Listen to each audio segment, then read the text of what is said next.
ہم بھی سوچیں کہ رب نے ہمیں کیا دیا، ہم نے رب کو کیا دیا، رب نے ہمیں کیا بنایا، ہم کیا بن گئے۔ دنیا کے پیچھے اتنا مگن ہو گئے، اتنا دنگ ہو گئے، دونوں آنکھوں سے، دونوں کانوں سے، زبان سے، ہاتھوں سے، دماغ سے، پاؤں سے، ہر طرف سے بس دولت دولت دولت دولت دولت دولت دولت کٹھی کرتا ہے بیچارہ۔ جوانی میں جوانی اکٹھی کرنے میں لگ جاتی ہے، جب بڑھاپا آتا ہے، بچے بڑے ہو جاتے ہیں، ہاں اب کٹھی اس نے کی تھی، کھا وہ رہے ہیں، یہ بیچارہ چار پائی پہ پڑا کھانس رہا ہے۔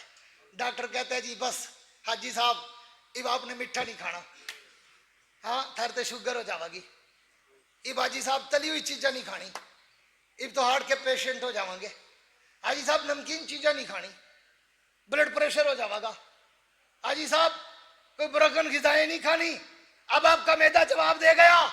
اسی کھانستی ہوئی چار پائی پہ سوچنا کہ وہ تیرا کمانا، وہ تیرے دولت کے انبار لگانا تیرے کام آیا؟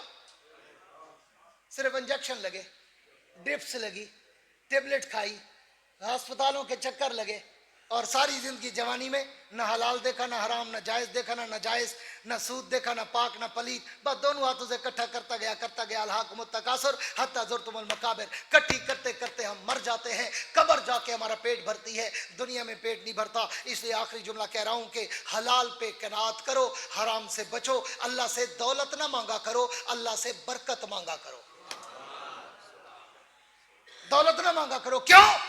اس نے جو تورے نصیب میں لکھی ہے اس کا وعدہ ہے جب تک پوری نہیں کروں گا تیری موت نہیں آنے دوں گا۔ پھر مانگنے کا فائدہ، پھر مانگنے کا فائدہ۔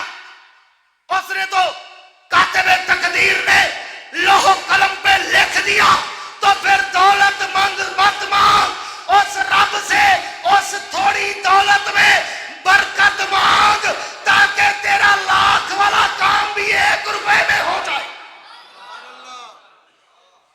دعا ہے اللہ رب العزت مجھے اور آپ کو ان باتوں پر عمل کرنے کی توفیق عطا فرمائے، اور ہمارے عظیم